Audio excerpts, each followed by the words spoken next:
आदाब नाज़रीन, आप देख रहे हैं जी इस्लाम। आपके साथ मैं हूं शबनम हसन। नजरिए में आज हम बात करने जा रहे हैं अफगानिस्तान तालिबान की जानिब से अबूरी सरकार का ऐलान कर दिया गया है, लेकिन ये जो सरकार है इसमें जो लीडरशिप सामने आई है उसको लेकर सवाल उठ रही हैं। जो खूंखार दहशतगर्दों की लिस्ट में शामिल हैं अब वो तालिबान सरकार में शामिल हो गए हैं। इसी मौजू पर हम बात करेंगे। तमाम खास मेहमान मेरे साथ जुड़ेंगे, लेकिन सबसे पहले एक नजर हेडलाइंस पर।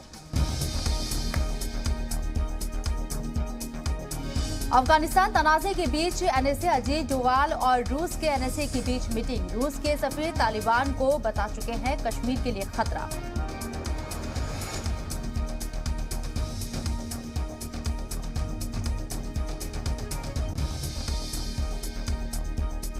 अफगानिस्तान में तालिबानी हुकूमत से फारूक अब्दुल्ला को बेहतर काम की उम्मीद। कहा, खवातीन को इंसाफ दे हुकूमत, तालिबान को दुनिया से बेहतर रिश्ते बनाने की भी दी नसीहत।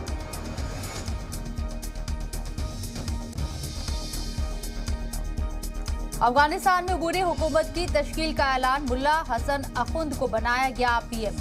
मुल्ला बरादर समेत 2 डिप्टी पीएम का ऐलान। मुल्ला याकूब को बनाया गया वजीर दिफा।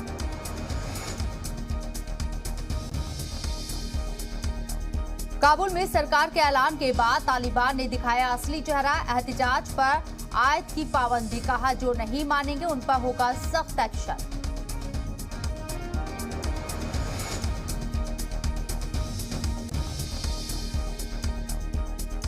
पांच रियासतों में असेंबली इंतखाब के लिए बीजेपी का मरकजी बुसरा पर बड़ा दाव। धर्मेंद्र प्रधान को यूपी, प्रहलाद जोशी को उत्तराखंड की जिम्मेदारी। पंजाब में गजेंद्र शेखावत, फडणवीस को गोवा की कमान।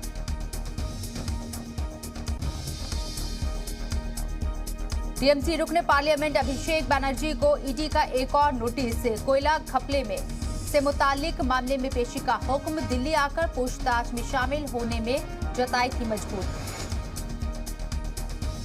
D-mark Orthobam presents AV headlines. हर जोड़ों के दर्द को करे नाकाम। D Mark Orthobam, ortho oil and ortho tablets.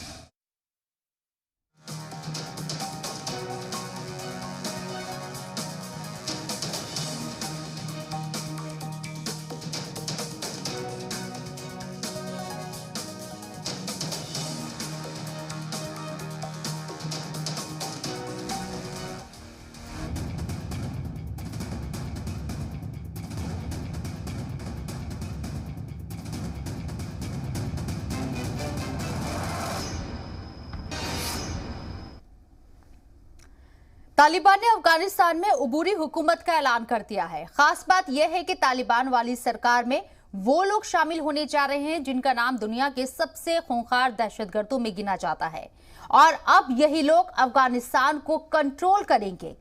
यही खूंखार दहशतगर्द सरकार का चोला ओढ़कर बड़े बड़े बैनुल अक़वामी मंचों पर अमन की बातें करते नजर आएंगे। दुनिया के बड़े बड़े लीडरान के साथ तस्वीर खिंचवाते, हाथ मिलाते नजर आएंगे। ऐसे में सवाल उठना लाजमी है कि आखिर दुनिया खामोश क्यों है। अगर ऐसे ही तमाशाई बनकर ये खेल देखते रहे तो दुनिया से दहशतगर्दी का खात्मा कैसे मुमकिन है। आज के इस खास प्रोग्राम में इन्हीं मुद्दों पर बात करेंगे, जहां हमारे साथ कई खास मेहमान भी मौजूद रहेंगे। लेकिन उससे पहले देखते हैं ये खास रिपोर्ट।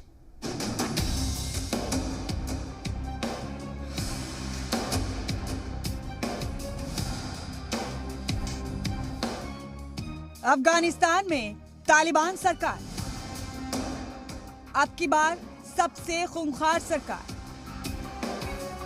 पंजशीर पर कब्जे के अगले ही दिन तालिबान ने अफगानिस्तान में अबूरी सरकार का ऐलान कर दिया, और सरकार में जिन चेहरों को अहम ओहदों से नवाजा वो ये बताने के लिए काफी है कि कैसे तालिबान की ये सरकार अफगानिस्तान में इस बार की सबसे खौफनाक सरकार साबित होगी। मोहतरम अलहाज मुल्ला मोहम्मद हसन अखुंद, सरपरस्ती रियासत वज़रा। मोहतरम मुल्ला अब्दुल गनी बरादर, माविन रियासत वज़रा। मोहतरम मौलवी मोहम्मद याकूब मुजाहिद, सरपरस्ती वज़ारत दिफा। मोहतरम अलहाज मुल्ला सिराजुद्दीन हक्कानी, सरपरस्ती वज़ारत दाखिला। सरकार का ऐलान करते वक्त तालिबान के तर्जुमान ने जिन नामों का जिक्र किया और बताया कि इन्हें उबूरी सरकार में बड़े ओहदे दिए गए हैं, अब जरा उनके बारे में भी जान लीजिए। ये है मुल्ला मोहम्मद हसन नकुल, जिसे तालिबान ने वजीर आजम बनाया है। अफगानिस्तान का सबसे खौफनाक दहशतगर्द, तालिबान के बानियों में से एक, खुद को इस्लाम मजहब का सबसे बड़ा जानकार मानता है और शरई कानून का शदीद हामी है। लेकिन ये एक ग्लोबल टेररिस्ट है क्योंकि इसका नाम अक़वाम मुत्तहिदा की दहशतगर्दों की फेहरिस्त में शामिल है। अफगानिस्तान में नाटो की अफवाज पर जिहादी हमलों की क़यादत कर चुका है, सुसाइड बॉम्बर्स बनाने में चैंपियन है और इस वक्त तालिबान में सबसे बड़े फैसले लेने वाली लीडरशिप काउंसिल रहबरी शूरा का सदर है। अब आप सोचिए कि अगर ये दहशतगर्द अफगानिस्तान चलाएगा तो अफगानिस्तान का कितना बुरा हाल होगा और पूरी दुनिया कैसे खतरे में आ जाएगी। लेकिन ये लिस्ट यहीं पर ही खत्म नहीं होती।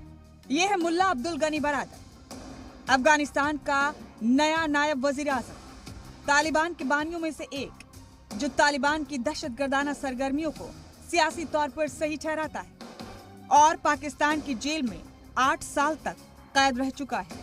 तालिबान की पहली सरकार में नायब वजीर खारजा था, खुदकुश हमले कराने में माहिर और अब तक कई दहशतगर्दों को सुसाइड जैकेट्स पहनाकर बड़े हमले करवा चुका है। अब इस चेहरे को भी गौर से देखिए। नाम सिराजुद्दीन हक्कानी, दहशतगर्दाना तंजीम हक्कानी नेटवर्क का सबसे बड़ा चेहरा, अमेरिका का मोस्ट वांटेड दहशतगर्द, 38 करोड़ का इनामी दहशतगर्द, जिसे तालिबान ने अब अफगानिस्तान का नया वजीर दाखिला बनाया है। तालिबान का दावा है कि उसने ऐसी सरकार बनाई है जो अफगानिस्तान में न सिर्फ अमन कायम करेगी बल्कि अफगानिस्तान को तरक्की की राह पर भी लेकर जाएगी।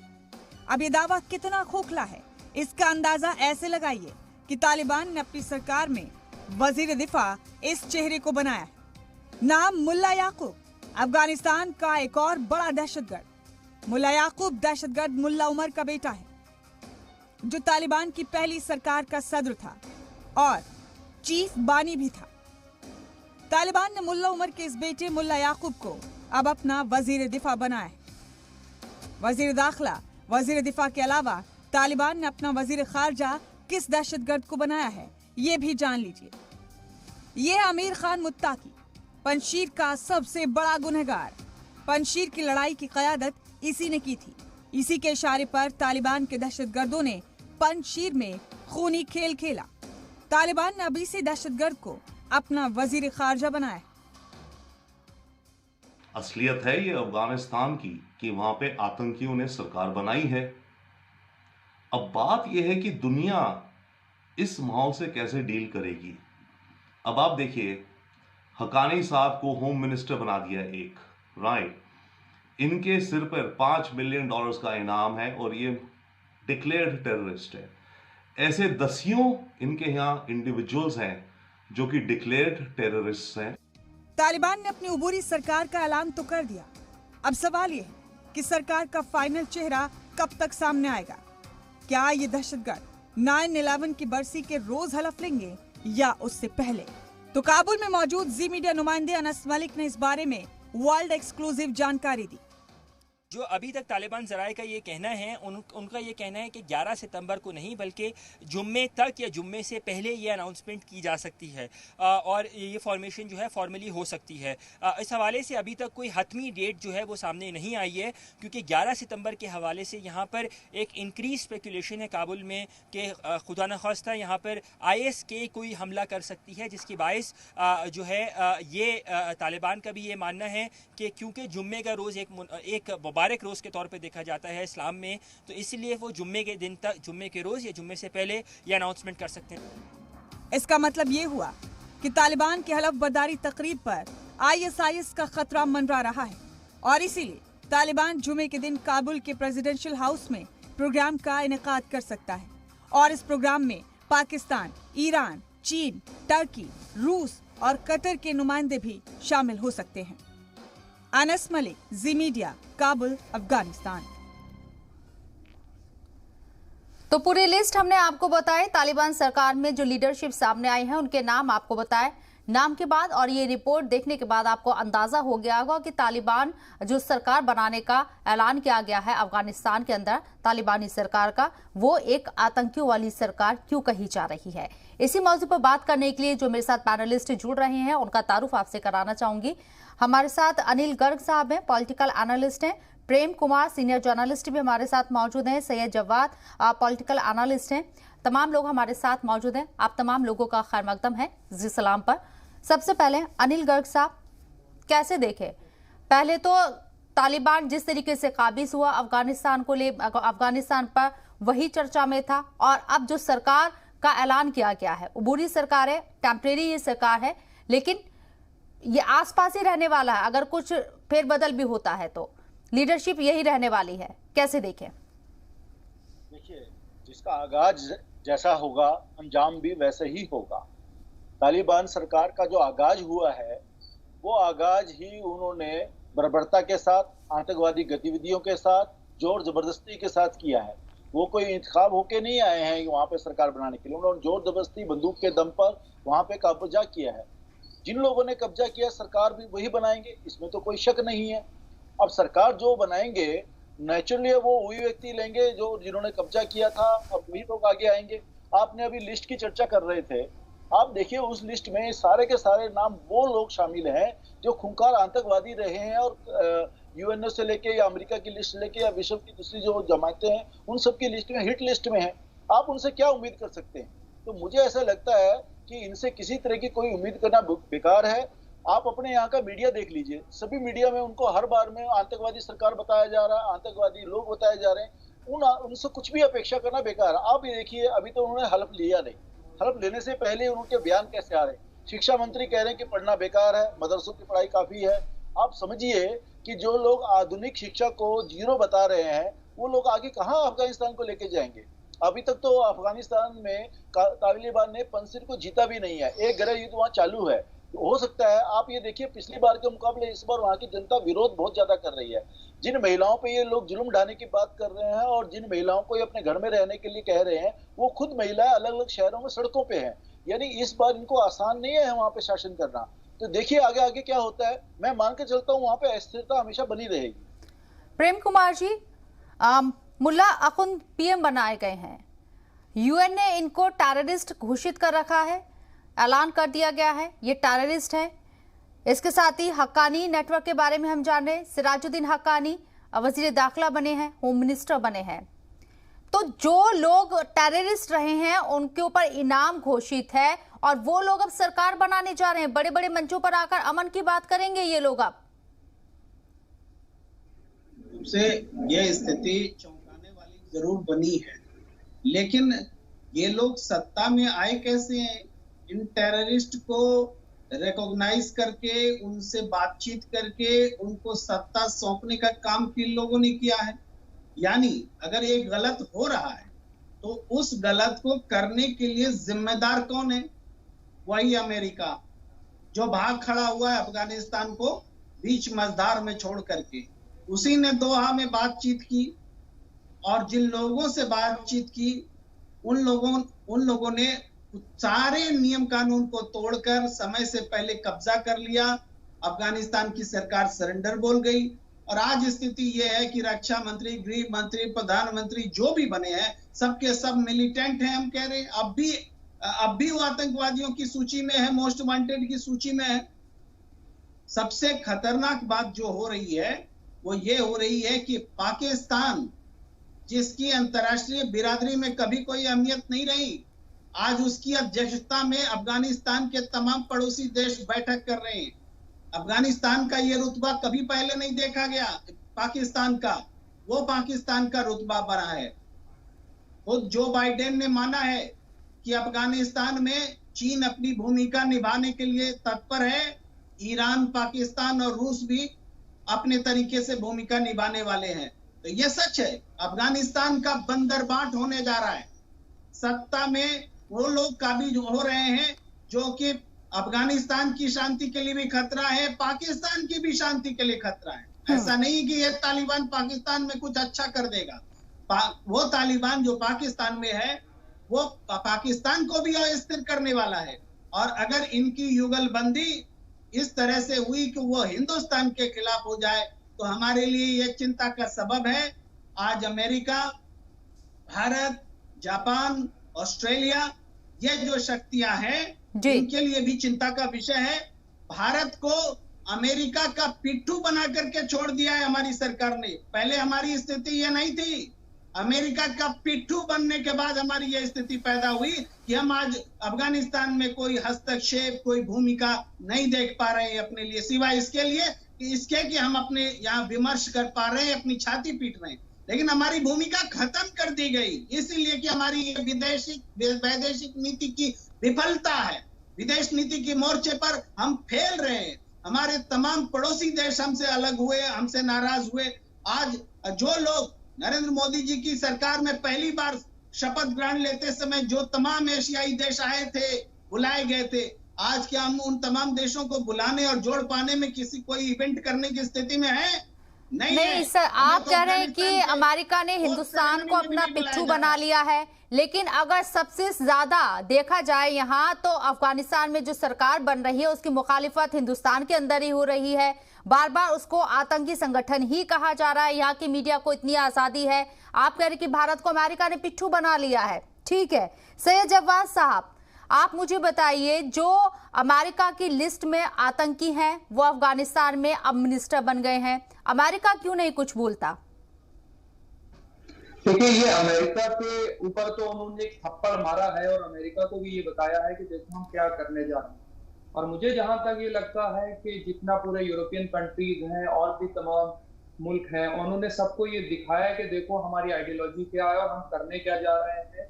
और इसमें अमेरिका की रजामंदी है, इसमें सुपर पावर्स की रजामंदी है, इसमें चीन की रजामंदी है, इसमें जो है रूस की रजामंदी है और तमाम सेंट्रल एशिया की जो कंट्रीज हैं उनकी बहुत सी कंट्रीज की रजामंदी, और जिनकी नहीं है और वो आने वाले समय में हो सकता है उनकी हो जाए।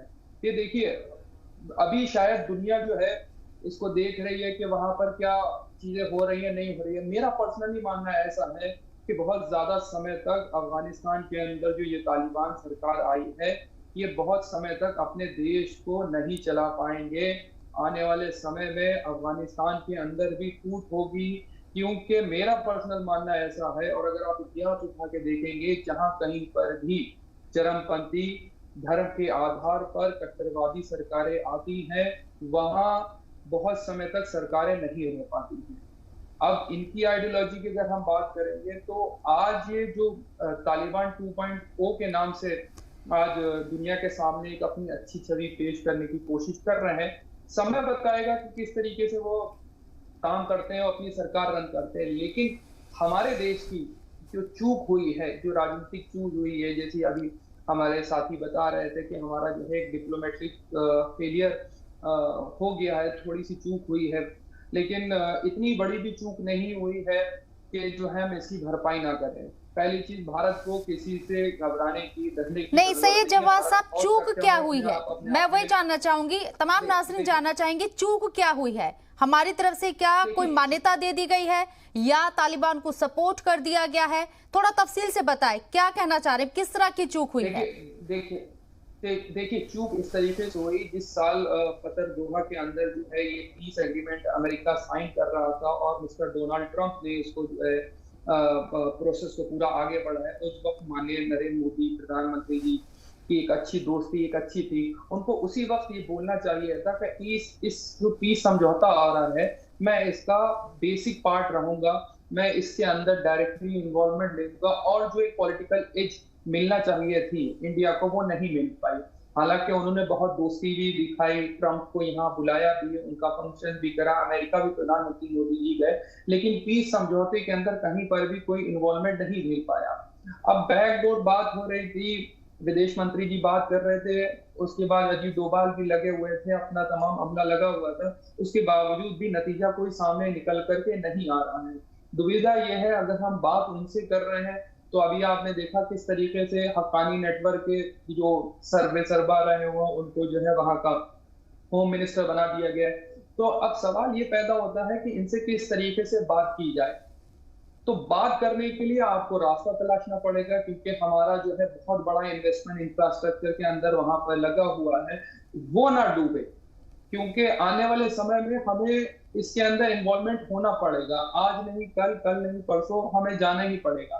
तो तालिबान की जो अब 2.0 सरकार आई है, ये सच्चाई है, और मुझे ऐसा लगता है कि आने वाले समय में भारत को भी वेट एंड वॉच करके देखना चाहिए क्या उसका जो है मफाद होता है, क्या उसके जो है बेनिफिट्स निकल के आते हैं। उस हिसाब से अब हमें इस सच्चाई को एक्सेप्ट करना पड़ेगा और उसके अकॉर्डिंग हमें स्ट्रेटजी और प्लानिंग करनी पड़ेगी। और यहाँ पर जो अपनी सरकार जिस तरीके से रन हो रही है, हमें एक मैसेज देना पड़ेगा। सैयद जवाद साहब, यही तो कर रहा है हिंदुस्तान, रख रहे हैं, यही तो हिंदुस्तान कर रहा है। वेट एंड वॉच की हालत में तो है ही। अभी हमारी तरफ से कोई चीज क्लियर नहीं की गई है कि हम सपोर्ट करेंगे या हम अगेंस्ट रहेंगे, कुछ क्लियर नहीं किया गया है। नहीं देखिए मोहतरमा, मतलब बात कहां पर चल रही है कि जिस तरीके से भारत की छवि भी इंटरनेशनल लेवल पे कुछ उतनी अच्छी इस बार नहीं हो पाई। मोदी 2.0 में जिस तरीके से आप CAA का कानून लेकर के आए, उसकी जो है आलोचना पूरे विश्व ने करी। उसके बाद अभी किसान आंदोलन को भी आप देख रहे हैं कि किस तरीके से जो है। एक सेकंड रोकना चाहूंगी अनिल गर्ग साहब, हम तो यही कह रहे हैं कि हिंदुस्तान की जो इंटरनेशनल लेवल पे जो उसके रिश्ते हैं वो और ज्यादा मजबूत हुए हैं, लेकिन जवाद साहब कह रहे हैं कि छवि खराब हो रही है। देखिए, इनका में नहीं आया है अभी तक। एक तरफ तो ये कह रहे हैं कि भारत को एक्टिव इन्वॉल्वमेंट करना चाहिए था। जब दोहा में बातचीत हो रही थी अमेरिका की और तालिबान की, तो इसमें इंटरसेप्शन करना चाहिए था। एक्टिव इन्वॉल्वमेंट से इनका क्या मतलब है, मेरे समझ में नहीं आया। क्या ये चाहते हैं कि भारत भी अपने फोर्सेस अफगानिस्तान में भेजता या वहां पे डिप्यूट करता? दूसरी बात, ये साथ ही साथ कह रहे हैं कि वेट एंड वॉच करिए। देखिए, भारत की नीति बहुत स्पष्ट है। भारत का जो ताकत है, भारत का जो इमेज है, इस समय विश्व का बहुत अच्छा, विश्व पटल में बहुत अच्छी है। आप देख लीजिए कि तालिबान ने खुद वहां पे दोहा में हमारे एम्बेसडर से 2 बार रिक्वेस्ट करके बातचीत करने की कोशिश की कि भाई आपको कोई दिक्कत नहीं है, आपके यहाँ जो हमारे यहाँ डेवलपमेंट प्लान चला रहे हैं, वहाँ पे काम कर रहे हैं, प्रोजेक्ट चल रहे हैं, आप कृपया करके उनको जारी रखिए। भारत ने उसको ठीक से कहा कि भैया जो हमारे लोग आना चाहते हैं उनको आने में कोई दिक्कत नहीं होनी चाहिए, और वो उसमें कोई दिक्कत हुई भी नहीं।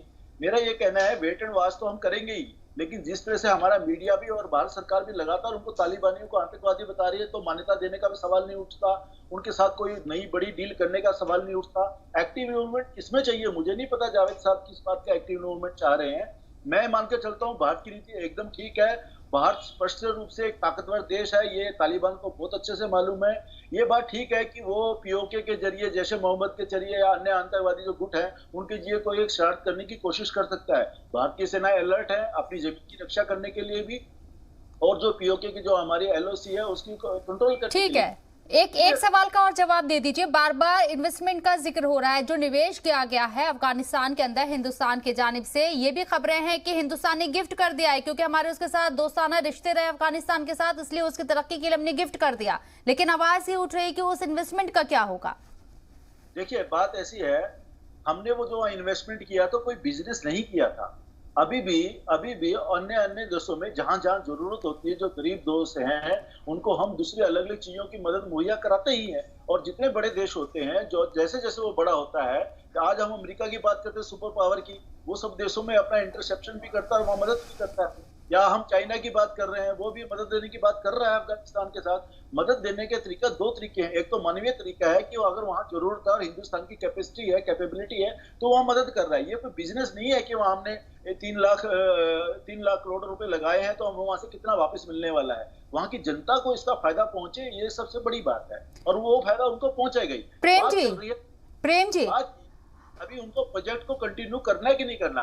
भारत ने ये कहा है कि अभी सरकार बनेगी, सरकार कैसे चलेगी, सरकार का वहां पे समर्थन होगा, विरोध होगा, अस्थिरता होगी कि नहीं होगी, इन सबको हम वेट एंड वॉच करेंगे। अगर वहां स्थिति थोड़ी सामान्य होती नजर आती है, तब फिर फैसला लेंगे कि हम प्रोजेक्ट को कंटिन्यू करें या ना।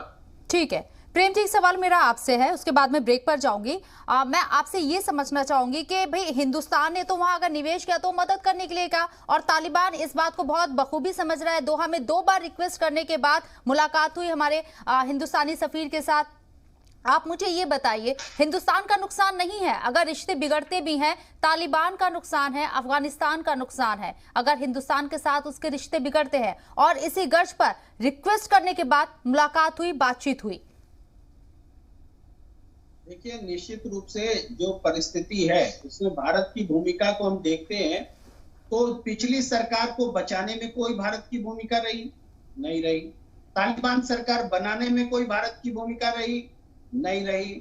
और तालिबान ने हमसे 2 बार पूछ लिया तो वो उपलब्धि हो गई। अगर उपलब्धि है तो उपलब्धि है। वेट एंड वॉच जो है, जब हम कुछ नहीं कर पा रहे हैं, असहाय है, तब वेट एंड वॉच अगर हमारी उपलब्धि है तो मान लीजिए कि उपलब्धि है।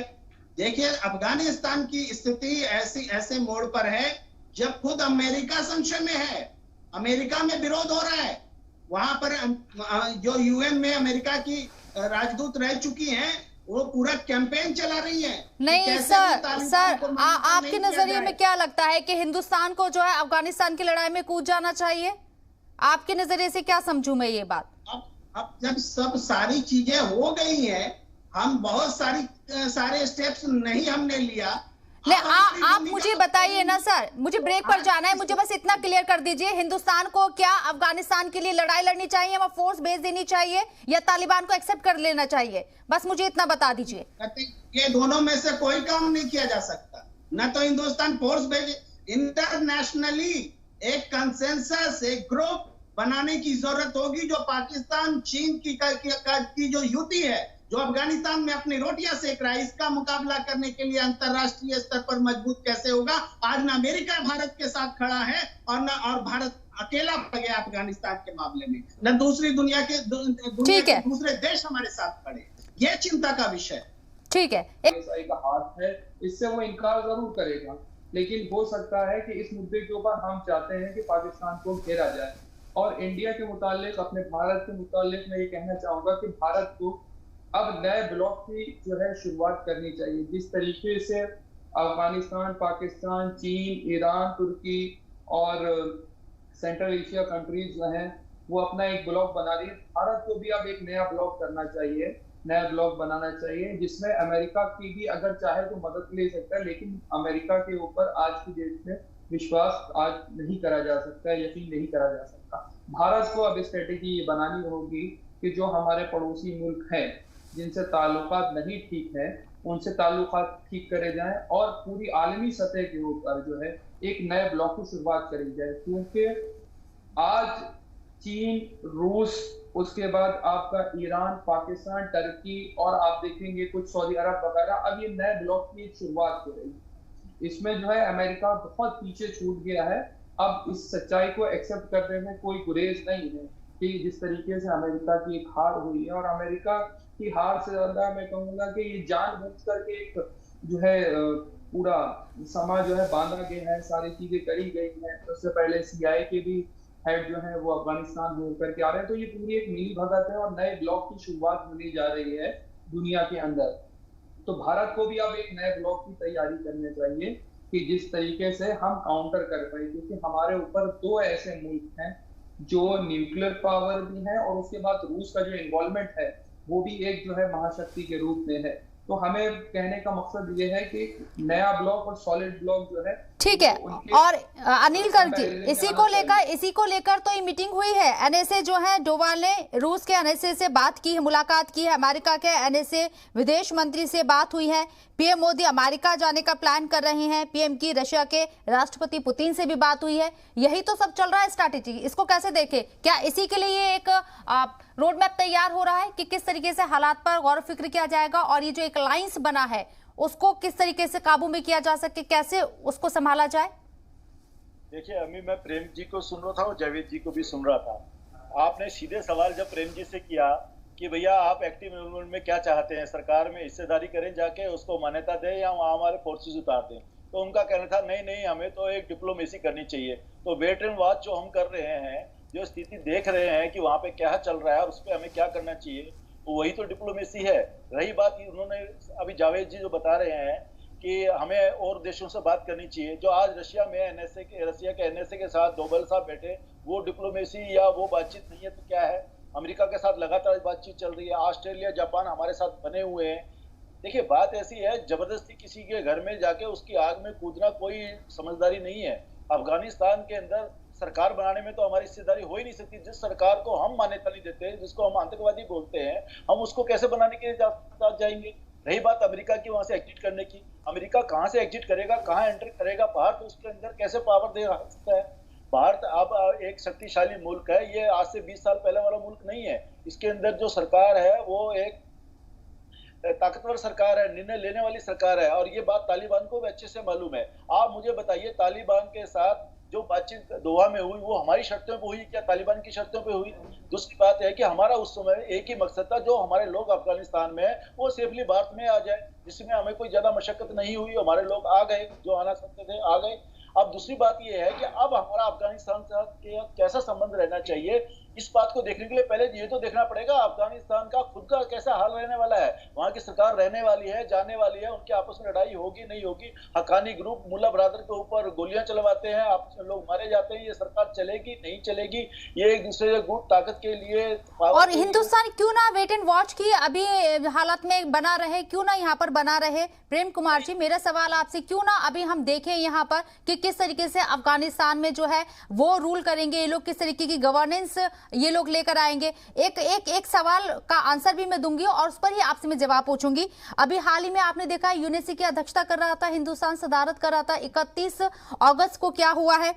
आतंक के लिए अफगानिस्तान का इस्तेमाल ना हो, लाइक जैसे कि लश्कर, हिजबुल मुजाहिदीन, जैश ए मोहम्मद, आतंक के लिए अफगानिस्तान की जमीन का इस्तेमाल ना हो, ये प्रस्ताव पास करा लिया हिंदुस्तान ने। आप मुझे बताइए, ये एक डिप्लोमेसी के तहत तो हुआ है। अब डायरेक्ट हम अफगानिस्तान के अंदर, या एक सेकंड, डायरेक्ट अफगानिस्तान के अंदर इन्वॉल्वमेंट हिंदुस्तान नहीं कर सकता है। सैयद जवाद साहब, आपसे मैं सवाल लूंगी, उसके बाद अनिल जी मैं आपके पास आऊंगी। ये जो सरकार बनी है, पाकिस्तान का सीधी तरीके से इन्वॉल्वमेंट है। आईएसआई चीफ जिस तरीके से वहां पहुंचे और 3 दिन बाद सरकार बन गई। ज्यादा से ज्यादा जो हक दिए गए हैं और जो ताकत दी गई है वो हक्कानी नेटवर्क के पास है। सीधा फायदा पाकिस्तान को है। आईएसआई चीफ का जाना ही और उनकी मौजूदगी, जब उन्होंने अपना एक, शायद आप लोगों ने देखा हो कि अपना एक पिक अपलोड करा था कि ही इज वेरी फैंटास्टिक, इस तरीके से उन्होंने, तो उनका एक मैसेज देने का मकसद ये था कि, और पूरी दुनिया को बताने का ये मकसद था कि हाँ, इसमें इन्वॉल्वमेंट हमारा है, पूरी तरीके से सरकार हम डिसाइड कर रहे हैं। और आपने देखा कि फौरन उसके बाद जो है सरकार का अनाउंसमेंट कर दिया जाता है कि कौन कौन से लोगों को मंत्रालय दिया जाएगा, तो उसमें 100% जो है। लेकिन अंतर्राष्ट्रीय मंच पर हिंदुस्तान क्या कर सकता है, वो तो कोशिश हो रही है। फिर आप इसे कैसे कह रहे हैं कि हिंदुस्तान इसमें चूक गया है? तफसील से जरा मुझे इस पर जवाब दें सर। ये तो पूछा आपने, जो वाकया हुआ है, भारत के यूनाइटेड नेशंस में सुरक्षा परिषद के अध्यक्ष रहते हुए हुआ है, 1 महीने के भीतर हुआ है। और इस दौरान भारत के पास अवसर थे कि जब तालिबान गलत तरीके से घुस रहा था, आधिपत्य जमा रहा था, तो उस समय एक निंदा प्रस्ताव भी पास कर सकता था। हिंदुस्तान ने नहीं किया क्या? तालिबान जिसका नाम आतंकी बोल करके पहले रेजोल्यूशन में नाम था, दूसरे में उसने हटा दिया, आतंकी हटा दिया, यानी एक तरह से मान्यता देने का मार्ग प्रशस्त किया। ये भारत की अध्यक्षता में हुआ। ये कूटनीतिक रूप पे भारत की जीत नहीं कही जा सकती। दूसरी बात यह है कि जो सरकार बन रही है, उस सरकार के बनने में अगर हम ये मान लें कि हमें कोई भूमिका ही नहीं निभानी है, इस सरकार से कोई संबंध ही नहीं रखना है, तो वो भी ऐलान होना चाहिए। उस ऐलान के बगैर अगर हम इस सरकार को बनाने में कोई भूमिका अदा नहीं कर पाते, एक महिला तक नहीं है इस सरकार में, एक महिला रिप्रेजेंटेशन नहीं है इस सरकार में, केवल तालिबानी है, गैर तालिबानियों का संयोजन ही नहीं है, तो क्या भारत ने अगर एक बड़ी बैठक बुलाई होती है इंटरनेशनल लेवल पर, अमेरिका को विश्वास में लेकर के, दूसरे देशों को विश्वास में लेकर के, कि जो भी भावी सरकार होगी वो केवल तालिबान की नहीं होगी, दूसरे सबको मिला करके बनाना होगा, ये एब्सेंट रहा, भारत की पहल नहीं हुई। अगर वो पहल होती तो आज पाकिस्तान पहल नहीं कर रहा होता, अफगानिस्तान के पड़ोसी देशों के साथ अध्यक्षता नहीं कर रहा होता। भारत एब्सेंट रहा, इसलिए पाकिस्तान मजबूती के साथ वहां खड़ा दिख रहा है। ये फेल्योर मैं बता रहा हूं, कोई भूमिका ही नहीं दिखी है। ठीक है, अनिल गर्ग साहब, क्या हिंदुस्तान को इसकी पहल करनी चाहिए, यूएनए से ये मामला उठना चाहिए? चेयरमैन आज भारत है, ये भारत की विदेश नीति की जो भारत के अन्य लोगों के साथ संपर्क है उसकी जीत है कि नहीं। इससे पहले यूएनएससी का प्रेसिडेंट कब रहा भारत, एक बार। दूसरी बात, जो मेरे साथी प्रेम जी कह रहे हैं कि वहां की सरकार में हमारी भूमिका होनी चाहिए थी और जैसी कि पाकिस्तान की है, मैं इसको बिल्कुल उलट सोचता हूं। आज पाकिस्तान पूरे विश्व में अलग थलग पड़ता जा रहा है। उसके जो आतंकवादी संगठन हैं जिनको वो सपोर्ट करता जा रहा है या अभी तक करता आया है, जिनकी वजह से अफगानिस्तान में आतंकवादियों की सरकार बनी है, ये बात जग जाहिर हो गई है। चाहे वो कोई भी संगठन हो, चाहे ISIS खुरासानी हो, अकानी ग्रुप हो, तालिबान हो। मैं तो कह रहा हूँ जैसे मोहम्मद और लश्कर तोबा के भी वहां पे आतंकवादी सरकार में होंगे। अभी बात कर रहे हैं प्रेम जी, वहां कोई महिला नहीं है। सरकार जब हमने बनाई नहीं तो हमारे कहने से वहां पे महिला आएगी या नहीं आएगी, इसका हम दावा कैसे करें। मैं तो ये कह रहा हूं कि पाकिस्तान ने अगर इन्वॉल्वमेंट दिखाई है सरकार में, तो पूरे विश्व में पाकिस्तान अलग थलग पड़ रहा है। यहाँ तक कि जो उसके साथी थे ईरान, अभी उन्होंने ड्रोन से हमला किया पंजशीर घाटी में पाकिस्तान ने, तो ईरान ने उसकी मजम्मत की कि नहीं की, रशिया उसके पीछे हटा के नहीं हटा। यानी जो भी आतंकवादियों की मदद के साथ खड़ा होगा, जो इस सरकार के अंदर एक्टिव पार्टिसिपेंट करेगा, वो भी पूरे भारत वर्ल्ड में अलग थलग पड़ेगा, इसमें कोई दो राय नहीं है। नहीं सर, ठीक है, सवाल तो उठेगा ना, ईरान जब मजम्मत कर रहा है तो हिंदुस्तान की तरफ से क्यों नहीं आवाज बुलंद की जा रही है? सवाल उनका ये है। मैं ये कह रहा हूँ हिंदुस्तान की तरफ से समर्थन में कोई एक शब्द आया है क्या? नहीं, बिल्कुल समर्थन में नहीं है हिंदुस्तान। मैं भी तो यही बात कह रही हूँ कि बिल्कुल समर्थन में नहीं है हिंदुस्तान, लेकिन मसम्मत भी नहीं हो रही। विपक्ष आपसे ये सवाल पूछ रहे हैं प्रेम जी। हेलो, मैं ये कह रहा हूँ कि अगर उसके पक्ष में कोई बात नहीं आई, एक बात। दूसरी बात है, लगातार हम हर बड़े देश से संपर्क में है। 4 दिन पहले जर्मनी के वाइस चांसलर से बात हुई, आपके आज रशिया से बात हो रही है, आपके अमेरिका से लगातार बातचीत हो रही है। यानी कुल मिला के ये नतीजे निकालने में समय लगता है। ऐसा नहीं होता कि एक ही दिन में हम बातचीत होगी, शाम तक फैसला हो जाएगा और अगले सुबह उसको एक्टिव डिसीजन पे ले लिया जाएगा।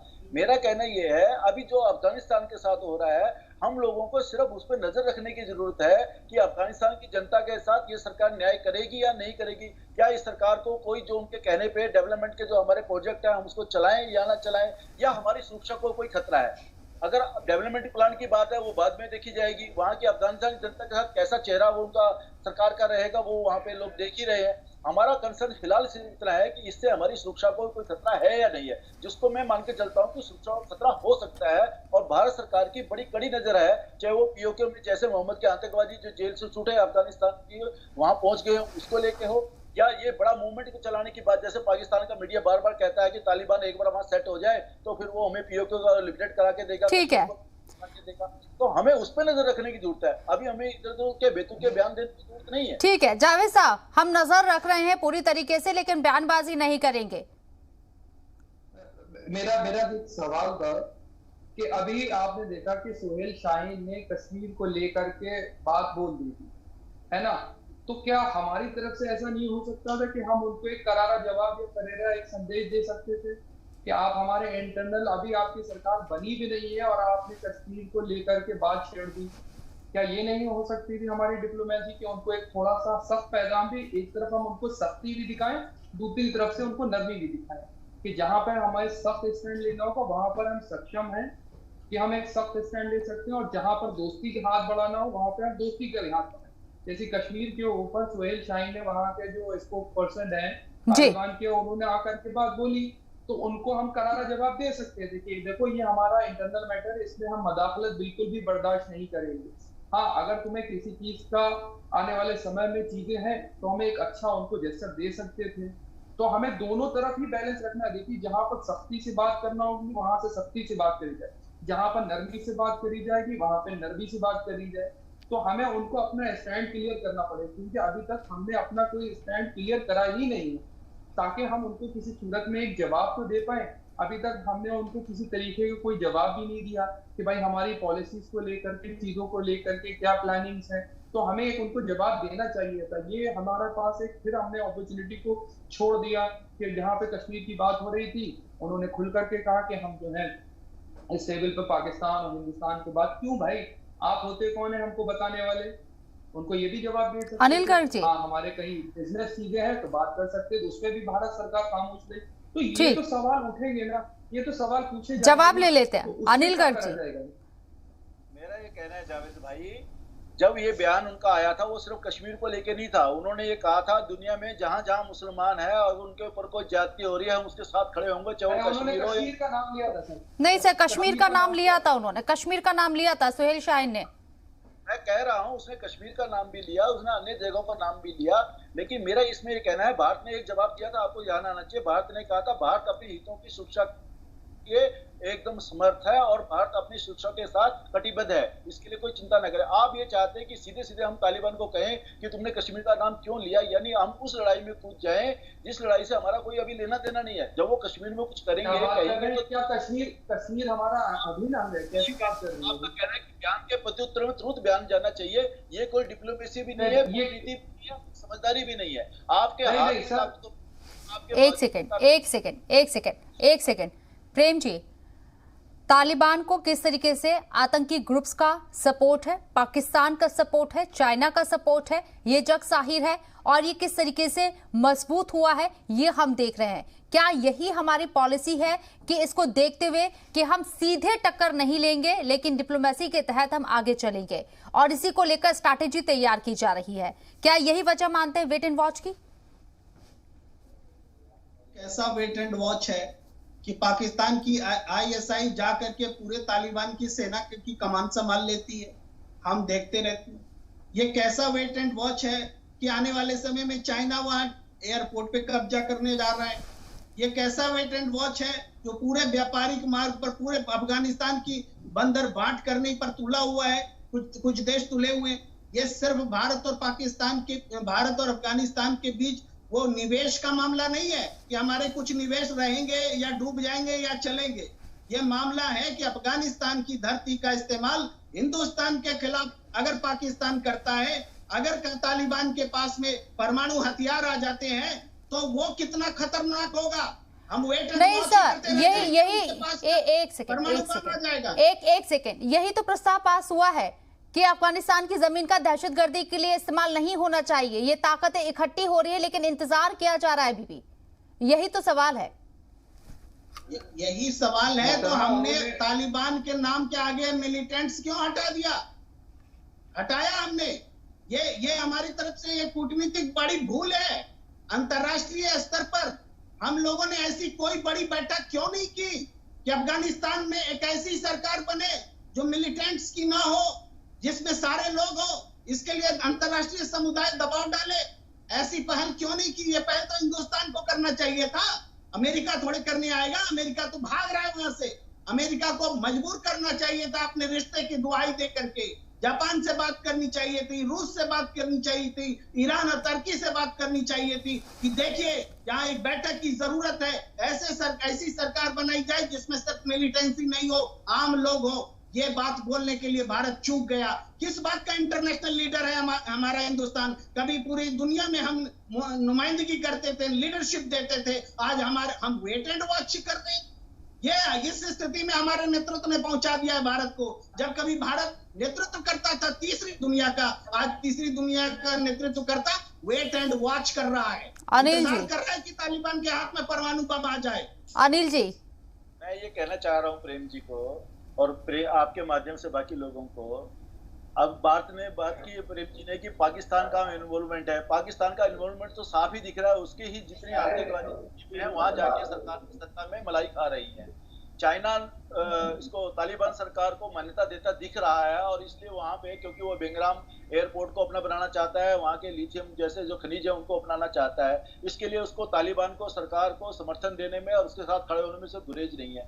लेकिन हमारा गुरेज तो सबसे बड़ा यही है कि हम आतंकवादी की सरकार को के साथ खड़े हों या ना हो, अगर हमें वहां पे कोई पार्टिसिपेशन करना है, हमें वहां पे कोई हमारा हिस्सेदारी बढ़ानी है, तो सबसे पहले तो हमें तालिबान की जो ये आतंकवादी सरकार है उसको मान्यता देनी पड़ेगी, उसके साथ खड़ा होना पड़ेगा। हमें बोलना पड़ेगा कि हाँ अफगानिस्तान की सत्ता के साथ सर खड़े तो हम पहले ही हो गए ना, उनके साथ बातचीत करके, डिप्लोमेसी की बातचीत करके हमने तो ये स्टैंड क्लियर कर दिया कि हम आपके साथ खड़े हैं। ये सारी चीजों के लिए कोई तो समय क्लियर कर दी। अभी तो उनकी सरकार सत्ता में आई है, अभी तो उन्हें हलफ लिया नहीं है, उनको ये नहीं मालूम चलेगी नहीं चलेगी। साहब से बैकडोर बात होकर के और अजीत डोभाल साहब से बैकडोर बात होकर के ये तो हमने क्लियर ही कर दिया ना कि सर कि हमारी बातचीत हो रही है, हम खड़े हैं या नहीं खड़े हैं। एक हमने जेस्चर तो दे दिया कि हम आपके नहीं, जवाद साहब, बातचीत रिक्वेस्ट पे हुई है, क्योंकि फिर डिबेट में यही इशू होता कि बातचीत के लिए बुलाया जा रहा है। कम से कम आप बातचीत तो करिए, तालिबान की जानिब से क्या कहा जा रहा है उसको सुनिए तो सही, फिर ये भी इशू इरेज होता। अब बातचीत हुई, आप कह रहे हैं हम साथ में खड़ोगे, नहीं, साथ में खड़ा नहीं है हिंदुस्तान, अभी ये डिक्लेयर नहीं हुआ है। तो ये भी पूछा जाएगा, सवाल ये पूछा जाएगा कि यूएन की जो अध्यक्षता अभी भारत के पास थी। एक सेकंड अनिल जी, एक एक करके बोलेंगे, एक एक करके बोलेंगे तो समझ आएगा। जावेद जी कंप्लीट कर ले, जवाद जी फिर आपसे बात करती हूँ मैं। भारत, कल को सवाल ये भी पूछा जाएगा कि यूएन के अंदर अध्यक्षता जब भारत कर रहा था तो भारत ने कड़े रुख क्यों नहीं अपनाए, कड़े डिसीजन क्यों नहीं लिए, और तालिबान की सरकार जस्ट बनी रही थी। आपको क्या लगता है जब वो पूरे इख्तिदार में आ जाएंगे, पूरी हुकूमत रन करे रहेंगे, तो क्या वो खामोश अपने इंटरनल मैटर पर महदूद रहेंगे? वो तो हर फिर इस चीज पर ढूंढना पीटेंगे जा करके। और ऐसा ना हो, मुझे तो अजीब ही लग रहा है, कहीं ऐसा ना हो कि कुछ दिनों बाद उनको रेड कारपेट का स्वागत यहाँ दे दिए। क्या होगा उस वक्त, क्या स्थिति बनेगी, आप सोचिए जरा, जब हमारे ऊपर सारी जगह से जाकर के प्रेशर पड़े। इसीलिए कह रहा हूँ, एक हमें दूसरा सॉलिड ब्लॉक बनाना पड़ेगा इस रणनीति से निपटने के लिए, क्योंकि एक ब्लॉक बन चुका है और बन रहा है, तो हमारे पास किसी हम ब्लॉक में नहीं है। अमेरिका हमको बीच मझधार में छोड़ करके चला गया, हमें न्यू ब्लॉक बनाना पड़ेगा। आने वाले वक्त की ये दरकार है, इसको समझना चाहिए लोगों को कि बगैर हम ब्लॉक बनाए जो है नहीं उनको जाकर के चेस कर पाएंगे, ना डिप्लोमेटिक लेवल पे, ना इकोनॉमिक लेवल पे, ना मिलिट्री लेवल पे। रक्षा के ऊपर भी हम नहीं कर पाएंगे क्योंकि काफी मुल्क इन्वॉल्व होंगे। तो हमें अपना एक, लेकिन वही स्ट्रैटेजी तो तैयार हो रही है सरकार की जानिब से, यही तो कहा जा रहा है जवाद साहब, स्ट्रैटेजी तो तैयार हो रही है ना। अमेरिका जाने वाले हैं पीएम, जर्मन के चांसलर से उन्होंने बातचीत की है, पुतिन से उन्होंने बातचीत की है, यही स्ट्रैटेजी तो तैयार हो रही है जी। ये जो एक ब्लॉक तैयार हुआ है रशिया और चाइना, पाकिस्तान, ईरान, ये जो एक ब्लॉक तैयार हुआ है उसी की मुखालफत में तो ये सारी बातचीत हो रही है। अनिल सर। मैडम, उनका तैयार हो गया है और अभी हमारा तैयारी ही नहीं हुआ है, हम अभी प्लानिंग में ही लगे हैं। वो तबके आ चुके हैं, वो इख्तिदार में आ चुके हैं, ये पूरा एक ब्लॉक बन चुका है, हम अभी तक प्लानिंग ही कर रहे हैं। तो आप क्या चाहते हैं, हथेली पे सरसों जम जाए? जवाद साहब, हथेली पर सरसों जम जाए, आप चाहते हैं कि अभी एक फोन पर एक सेकंड जवाद साहब, आप चाहते हैं कि एक फोन पर तमाम चीजें जो है, तमाम मसले हल हो जाएं? अनिल सर। मैं ये चाह रहा था मोहतरमा कि जिस वक्त डोनाल्ड ट्रंप साहब नहीं, हर चीज में एकदम से इतनी जल्दबाजी करना सवालों में, जैसे कि राहुल गांधी एकदम से अगर 31 तारीख को होती, वैक्सीनेशन कंप्लीट नहीं हो पाती तो फौरन बोल देते कहाँ है वैक्सीन। वही सवाल उसी तरह का आपका भी मुझे नजर आ रहा है। अनिल जी जवाब दीजिए इस पर। आपकी बड़ी आपत्ति है कि दोहा के अंदर हमारे एम्बेसडर तालिबान के साथ क्यों मिले। आप उस समय की परिस्थितियों को समझिए। उस समय भारत के लोग अफगानिस्तान के अंदर फंसे हुए थे। काबुल एयरपोर्ट पर अमेरिकी कब्जा जरूर था, लेकिन बाहर तालिबान का कब्जा था। अगर काबुल एयरपोर्ट तक किसी को आना था, तालिबान की मर्जी के खिलाफ कोई आ नहीं सकता था। और तालिबान ने 2 बार संदेश भेज के एम्बेसडर साहब को बुलाया कि हम आपसे बातचीत करना चाहते हैं, क्योंकि उनको भी पता है कि इस क्षेत्र के अंदर पाकिस्तान की कोई हैसियत नहीं है सिवाय एक दहशतगर्द मुल्क होने के अलावा। अगर उसको कहीं मान्यता भी चाहिए, उसको कोई ताकत चाहिए, तो वो ताकत अगर हिंदुस्तान उसके साथ खड़ा हो जाए, हिंदुस्तान उसको मान्यता दे दे, तो पूरे वर्ल्ड में उसको मान्यता मिल सकती है। ये उसको अच्छे से पता है, इसलिए उसने भारत की तरफ दोस्ती का हाथ बढ़ाया, या यूं कहें कि लीनियंसी दिखाई कि आप अपने लोग निकाल लीजिए। और हमारी पहली जरूरत थी वहां पे अपने लोगों को निकालना, जिसकी उस मुलाकात के बाद निकालना आसान रहा, कोई दिक्कत नहीं आई। अब आपने दूसरी बात कही कि भैया आप वहां पे एक उसके खिलाफ वो क्यों नहीं बन रहा, कोई एक ग्रुप क्यों नहीं बन रहा, एक क्वाड क्यों नहीं बन रहा। आपको क्या मालूम है क्वाड नहीं बन रहा? क्वाड बनना किसको कहते हैं आप बताइए। रशिया आज उसके साथ सीधे दोस्ती दिखाने में एतराज कर रहा है कि नहीं कर रहा? वो तालिबान के साथ खड़ा है सीधे रूप से। अंदर खाते कोई क्या कर रहा है उसको छोड़ दिए। चाइना ने सीधे जाके अभी कोई बातचीत की है सिवाय इसकी पहली 2 मुलाकात हुई, जैसे इंडिया के साथ मुलाकात हुई है वैसे चाइना के साथ हुई है। आप मुझे बताइए, ईरान ने जैसे पाकिस्तान ड्रोन ने हमला किया, ईरान ने पाकिस्तान को लताड़ा और इसको तालिबान के साथ खड़ा होने से मना किया कि नहीं किया? जिन 6 देशों को उसने बुलाया उसमें से कितने देशों ने कहा कि हम शब्द में आ जाएंगे? अभी तक सिर्फ 6 देशों में से भी आधे लोगों ने कंफर्म नहीं किया है कि हम आपकी शब्द ग्रहण में आ जाएंगे।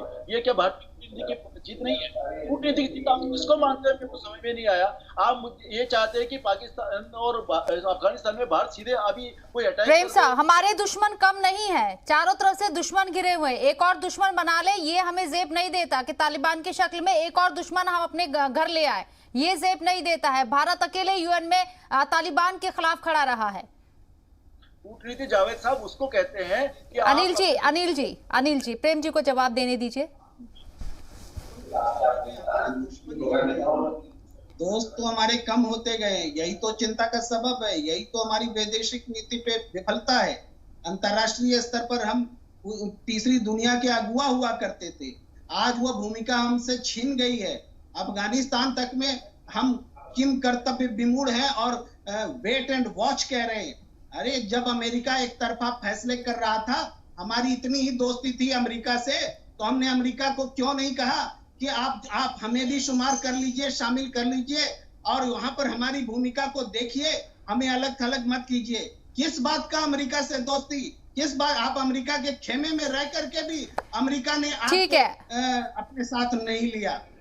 ठीक है अनिल जी, मुआवजा चाहूंगी, वक्त नहीं है, लेकिन आप पूरी स्ट्रैटेजी देखिए ना। अमेरिका जो सुपर पावर है, 5 मिलियन का जो इनामी आतंकवादी है, वो उस पर नकेल नहीं कस पा रहा है, उस पर हाथ नहीं डाल पा रहा है सुपर पावर होकर। और आप कह रहे हैं हिंदुस्तान से कि आप जाइए अफगानिस्तान में और तालिबान के खिलाफ परचम बुलंद कीजिए। ये कितना पॉसिबल है, इस पर भी गौर करने की जरूरत है। बहरहाल आप तीनों का बहुत बहुत शुक्रिया इस चर्चा में शामिल होने के लिए, अपना कीमती वक्त देने के लिए। तालिबानी सरकार आ चुकी है अफगानिस्तान के अंदर और हिंदुस्तान वेट एंड वॉच की हालत में है, क्योंकि हिंदुस्तान तमाम स्ट्रैटेजिक पहलुओं पर गौर व खौज कर रहा है कि आगे किस तरीके से कदम बढ़ाने हैं। लेकिन हिंदुस्तान के अंदर भी ये मुखालिफ आवाजें उठने लगी हैं अफगानी सरकार को लेकर, तालिबानी सरकार को लेकर। फिलहाल आज के नजरिए में इतना ही, दीजिए इजाजत, आदाब।